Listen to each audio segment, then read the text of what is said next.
Hi, my little friend. Welcome to tonight's bedtime story. I am your friend, Moon. Today, I bring you an Arabian fairy tale called Alibaba and the 40 Thieves. Each evening, Alibaba went out to gather twigs and branches for his wife, so that she had enough firewood to cook the stew for dinner. One day, Alibaba went further than usual to hunt for fallen branches. Beneath the trees that grew beside the rocky cliffs near the high hills. Suddenly, he heard a great clatter of hooves on the rocky path. He was afraid. He climbed the nearest tree and hid among the leaves. He was well hidden, but was able to peer between the leaves. He was astonished to see a long line of men on horseback, riding one behind the other.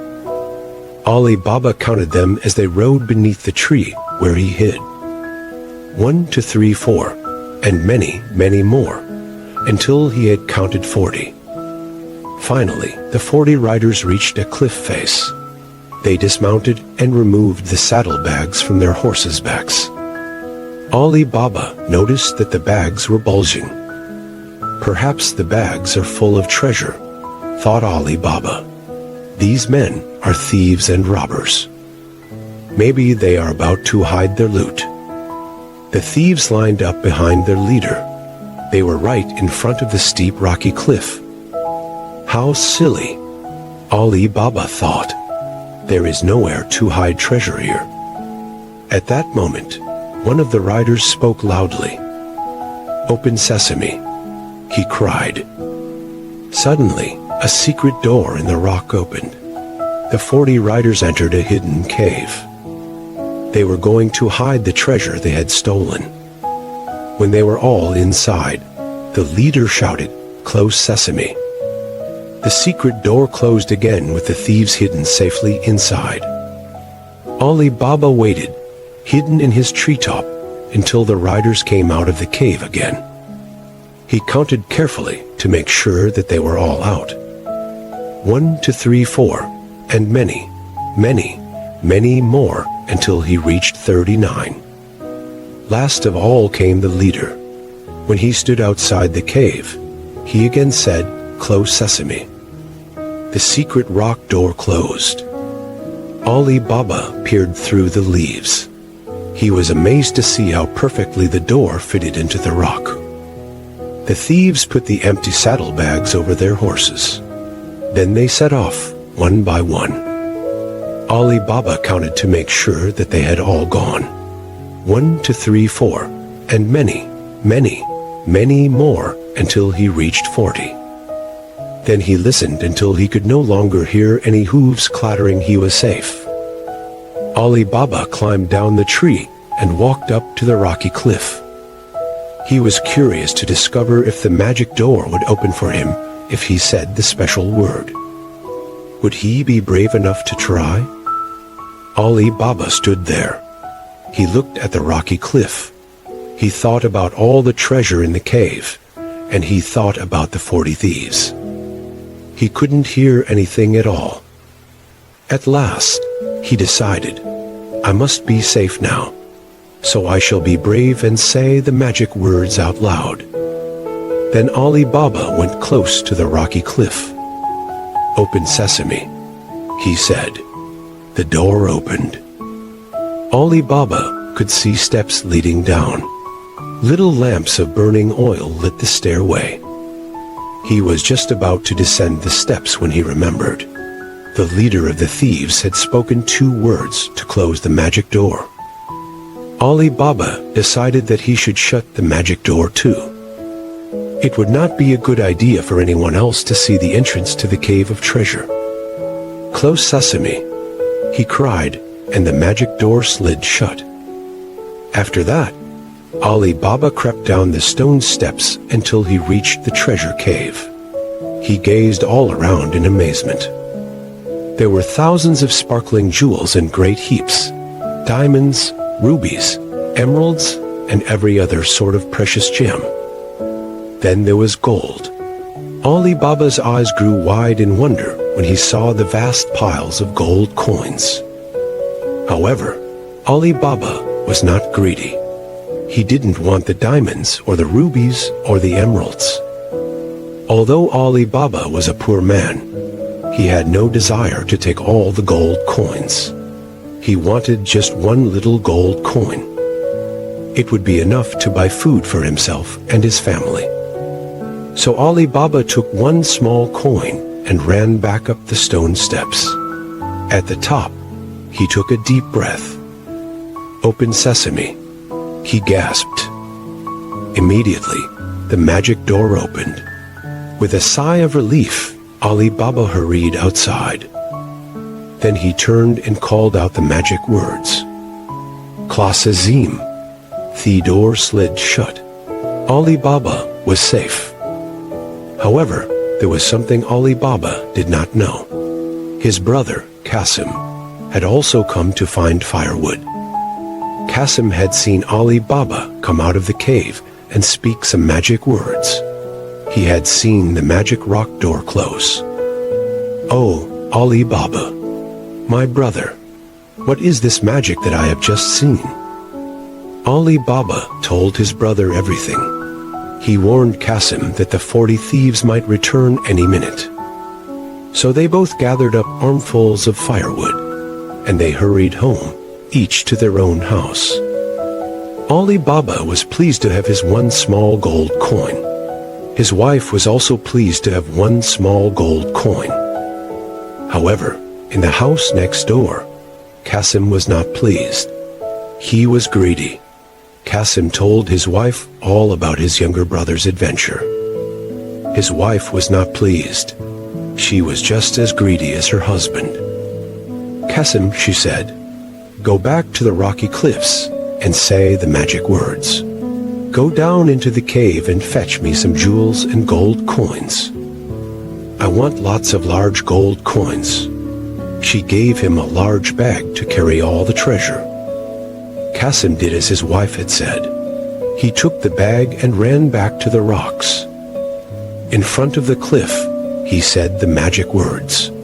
"Open sesame." When the secret door opened, Qasim hurried inside. He spoke the magic words to close the door. "Klas Azim." The little oil lamps were still alight. Qasim was able to see the stairway that led down to the treasure cave. He ran down the stone steps as fast as he could. When Qasim saw all the sparkling jewels and glistening gold, his eyes lit up with greed. He began stuffing gems and coins into his bag. It was soon filled to the brim. There was no room for any more treasure. Qasim became so excited that something dreadful happened. He forgot the magic words. Qasim ran up the stone steps and stood in front of the magic door. "Open barley." He cried. Nothing happened. "Open notes." Nothing happened. Qasim was worried. "I know it was something to eat," he said to himself. So he tried everything he could think of. Open wheat, open rye, open pumpkin, open melon. At that moment, something even more dreadful happened. The magic door slid open, and there stood the thieves who had stolen the treasure. "Robbers!" squealed Qasim. Before he had time to count them, the leader pulled out his sword. He threatened Qasim with his sharp curved blade. The thieves' leader saw that Qasim's was bag bulging with their treasure. He poked his sword into Qasim, and the greedy man fell down, never to move again. That night, Qasim's wife became worried when her husband didn't return home with any treasure. She went next door to Alibaba. Alibaba listened to her story, and he feared the worst. "I had better go and find him," he said to her. He was afraid that the thieves had found Qasim. Alibaba took a lantern and went up into the Rocky Mountains to look for his brother. On the ground in front of the hidden cave lay Qasim's dead body. Alibaba lifted his brother and carried him back home so that the family could bury him properly. The next day, the thieves returned to their hidden cave with more treasure that they had stolen. The thieves' leader expected to see the lifeless body of the man he had killed, but it wasn't there. "Stop! Wait!" the leader cried. He bent down to study the ground, and he was able to see the tracks from where the body had been taken. "We must hide our treasure quickly," he cried out to the others. "I must follow these tracks. It seems as though someone else knows of our secret hiding place. Go home and sharpen your swords. Be ready for a fight tomorrow. Hire a large cart and a strong donkey. Buy 39 large olive oil jars that are big enough to hide inside. Make a hole in each lid so that you can get fresh air into the jar to breathe. Make sure everything is ready, and then meet me here tomorrow at daybreak." While the 39 robbers did as he had said, their leader followed the tracks all the way to Alibaba's house. "When I come back tomorrow," said the thief to himself, "I shall pretend to be a seller of fine quality olive oil. I shall park my cart of olive oil jars in this man's yard, and I'll go and knock on his door. When I shout, 'Olive oil,' my thieves will come rushing in with their swords drawn, ready for a fight." Little did the man know, Alibaba's maid, Morgiana, had come quietly out of the back door of the house. She overheard every word that the man muttered to himself. He continued talking to himself. "In my cart, I shall have 39 olive oil jars. In each jar, I shall have a man armed with a sharp sword." The man gave an evil laugh. "When the man inside opens the door, he won't know what hit him." Morgiana crept back into the house to tell Alibaba what she had overheard. She began by saying, "I have a plan," and then she told Alibaba what her plan was. The next day, early in the morning, the thieves met up with their leader. There were 39 enormous jars on the cart. A man hid in each empty olive oil jar. Their leader put a lid on the top of each jar. A sturdy donkey pulled the heavy cart to Alibaba's house. The thieves' leader parked his cart in Alibaba's yard. Then he went and knocked on the door. Alibaba opened the door. "You're an olive oil merchant," he said. "Splendid. That is just what we need. I shall buy a jar from you. I will pay you a good price, but first, come in and have a drink with us." The man happily accepted a drink, but he didn't know that Morgiana had put sleeping powder into the liquid. Morgiana crept into the yard. She was carrying a dish of soft cheese, and she used it to plug all the breathing holes in the jars. When the thieves had no more fresh air to breathe, they collapsed into the bottom of their jars. Morgiana then ran to the house of the village sheik. She knocked politely on the door and told her story as soon as she was taken inside. Evil men came to the house of Alibaba. They came armed with sharp swords to kill him, but I have managed to trick them and trap them. They are the ones who have been robbing the travelers on the road to our village. They have been stealing from people in all the towns and villages near here." The sheik called on the guards. They went to Alibaba's house and captured all 40 thieves. "My dungeon is deep and has many chambers," said the sheik. "There is plenty of space to keep them there for a long, long time. Bread, water, and a hard stone floor that's good enough for them." Then the guards went with Alibaba to bring all the treasure back to the village. The sheik tried to return all the jewels and all the money to their rightful owners. In the end, there was still some treasure left over, so the sheik shared what remained with Alibaba and Morgiana. Alibaba's son fell in love with Morgiana. She eventually married him, and so this story had a happy ending for Alibaba and his family. Alibaba and the 40 Thieves teaches us the importance of bravery, honesty, and the consequences of greed. It shows that being brave and standing up against wrongdoings, like Alibaba did, can lead to victory and happiness.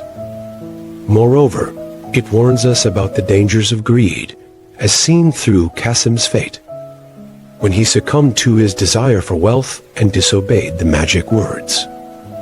Additionally, it highlights the value of trust and loyalty, as demonstrated by Morgiana's cleverness in saving Alibaba and his family from the thieves.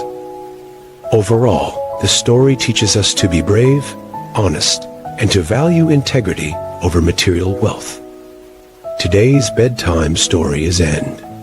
I am your bedtime companion, Moon, and I will continue to share different bedtime stories on this channel every day. Feel free to leave your thoughts and suggestions in the comments. Thank you for listening. Good night, sweet dreams.